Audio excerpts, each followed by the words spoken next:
following are based on true stories.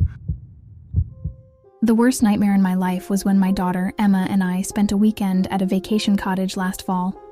After the crazy year of dealing with divorce stuff, and Emma always asking about her dad, I was like, gosh, we need a break. So I found this Airbnb in the middle of nowhere in Eastern Oregon.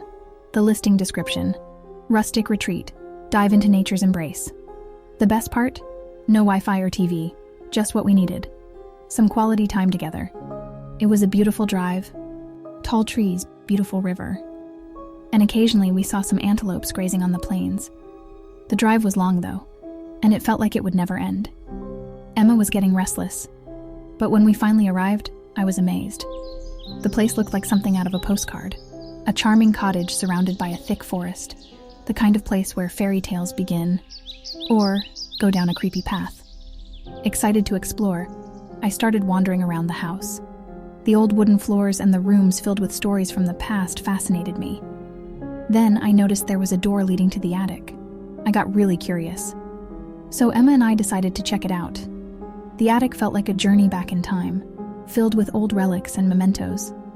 Among them, I found a box full of old toys. One particular toy caught my eye, an ancient wind-up lullaby device. It played a hauntingly familiar tune that was both beautiful and gave me a slight shiver down my spine. "Look what I found," I called out excitedly, showing Emma the toy. She was like, "Cool." She examined it for a few seconds and then went on to explore the rest of the attic. Didn't seem that interested at that time. That night, I heard the toy's melody again. I immediately assumed Emma had probably sneaked the toy out into her room, but then when I checked on her, she was knocked out. The toy was still in the attic. Weird, right? The place was so secluded. How could that sound come from anywhere else besides that toy? The next day was even more unsettling. Rooms I had just tidied up were in a mess minutes later. I kept hearing giggles and laughter from the woods. When I asked Emma about it, she looked puzzled. "That's my new friend laughing," she said with a giggle.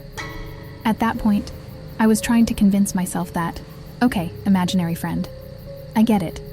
I used to do that too, when I was a kid at that age. It's a logical explanation, right? Then, as if things weren't bizarre enough, I found an old photo album in one of the old wooden cabinets. My heart raced as I saw a photo of a woman and girl who eerily looked like us. It was uncanny. "Emma, come look at this," I beckoned. "Check this out," I nudged her. "Oh, that's my friend," she said casually, pointing at the girl in the photo. "Wait, who? Your friend? Which friend?" I asked, my curiosity plus a hint of panic that creeped into my voice. "You know, my new friend?" Emma replied, still not bothering to look up at me. Her words really hit me hard. By now, I could feel it in every single part of my body that something wasn't right. Maybe she was just making up some imaginary friend, because she's been all alone. But deep down, I had this weird feeling that something was off, and that feeling just wouldn't leave me alone. That evening, I spotted Emma by a tree further from the house. It was a new area I hadn't explored before. Emma looked like she was having a lively conversation with, well, no one. "Okay, stay calm, Maya," I told myself. I walked over to where Emma was. Then I noticed that there was this gravestone with the name Emma on it. It was hidden behind the tree where you couldn't see it from the house.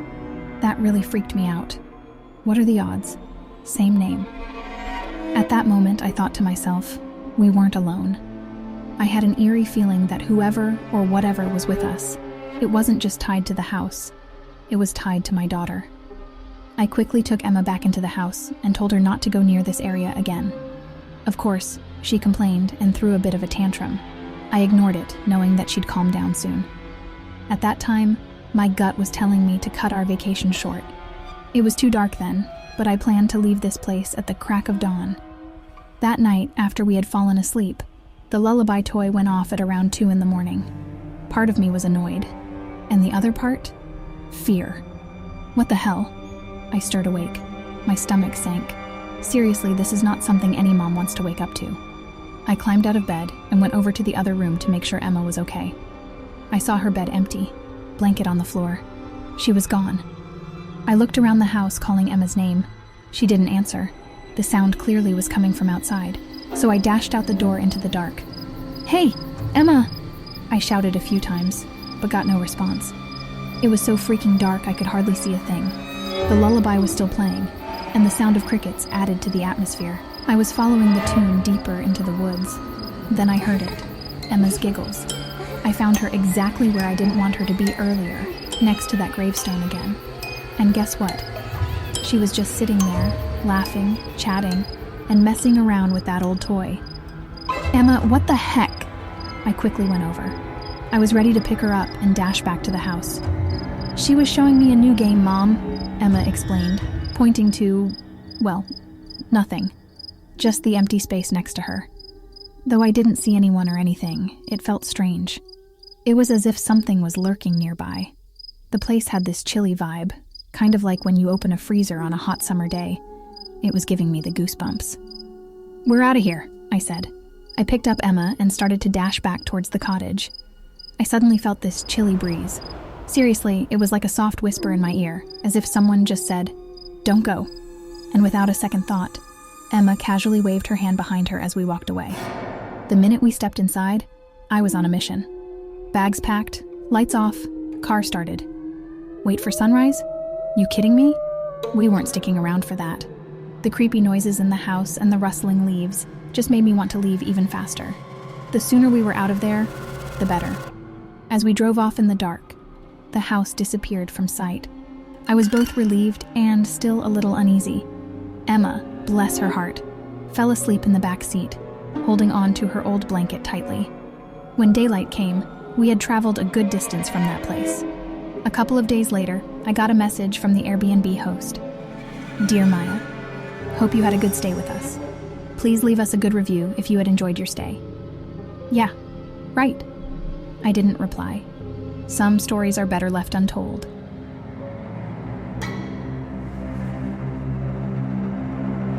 I am writing this with a heavy heart, consumed by deep sorrow. What I thought would be a stay at this cool loft that I found on Airbnb. It turned out to be a tragedy so bizarre and haunting that I still can't shake it off. Just 2 months ago, Jess and I were psyched. New York City for a weekend? Heck yes. Jazz, theaters, great restaurants. We couldn't wait. Our Airbnb was this oldish, funky mid-rise loft. It had those old-fashioned fire escape staircases that you have to climb out from a window to access it. I remember seeing those on TV or movies. Pretty cool, I thought. The 6th floor was eerily quiet. No peeps from the neighbors, day or night. I said to Jess, "We've got the whole floor to ourselves. Super romantic, right?" Jess laughed. "It's like having our private love nest, Aaron." She winged at me. I kept patting my pocket constantly, checking that engagement ring. Tomorrow, after dinner, and maybe too much wine, I'd pop the big question. After a day of exploring the city, we returned to our Airbnb. As we were stepping into the apartment, it felt oddly dim, even though all the lights were on. The strange part was there were shadows dancing along the walls, giving me the creeps. As I looked around the loft, I noticed more of those shadows in a number of places. What the heck? I shook my head, trying to convince myself that there was a logical reason for this. It must have been the light from the outside. I didn't tell Jess. I didn't want to spook her. It was 2 a.m, and I just couldn't fall asleep, still nervous about those shadows I saw earlier. I looked over to Jess. She was sleeping like a baby. A faint sound caught my attention. First, it was like footsteps, barely there. Then the sound got stranger. Imagine it was like a huge dog sniffing at the crack of the door. I got up and walked over to the front door to take a peek through the peephole to the long hallway. Nothing there. The noise stopped. As I got back to bed, Jess stirred awake. "Aaron, what's going on? Why are you still up?" she asked with her eyes half closed. I replied to her as calmly as I could. "I thought I heard something, like some animal sniffing at our door. Don't worry about it. Probably just someone else on the floor above." "Thin walls, you know," I said. The truth is, my adrenaline was way up. Jess laughed. "Hey, maybe there's a giant pooch living next door?" We chuckled at the idea, but I couldn't shake the feeling that there was something more to it. So our second night in the Big Apple, after all the wine and dine, we went back to the loft. I was ready to pop the big question. I poured the wine. Then just as I was reaching into my pocket to grab the ring, a very loud thud from the floor above broke through the city sounds. Weird. Jess looked at me, concern written all over her face. What the hell was that? The look on her face was a mix of shock, intrigue, and curiosity, all at the same time. Let's go check it out, she said, and made a face like an emoji. You know, the one with the winking face with the tongue out? I really didn't want to go, but I also didn't want to show her that I was such a chicken when I was about to propose to her. So we went upstairs. We noticed that it was also dead quiet like our floor. One apartment door was slightly open. There was no light coming from inside, just creepy darkness. As we peeked in, I swear I felt a chill. Suddenly we heard a deep growl, and I could see these creepy red eyes glowing in the dark. I couldn't make out the shape. It was just a giant blur of darkness. I quickly grabbed Jess's hand. Maybe we should go back downstairs, like right now? Jess was already backing away, her eyes wide. Yeah, let's get out of here. We were so scared as we hurried back to our floor. It felt like our own footsteps echoed loudly in the empty hallway. I heard Jess gasp for breath, and she held on to me tightly. Then we heard it, that awful sound, like some wild animal on the hunt. It was following us, and with every step it seemed to get closer. Jess screamed, and my heart leaped into my throat. Run! I screamed.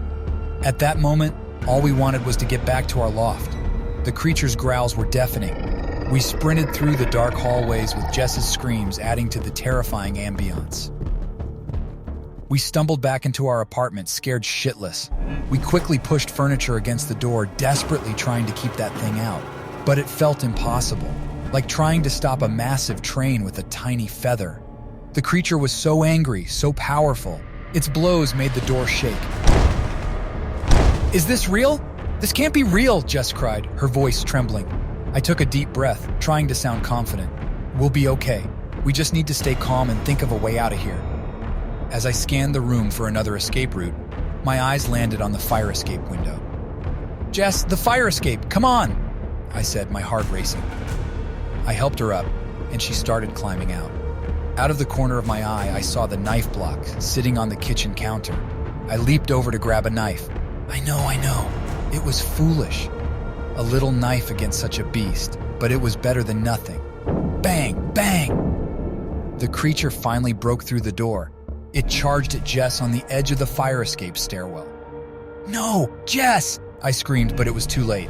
The creature lunged at her, and before I could reach her, they both plummeted from the 6th floor. My heart broke.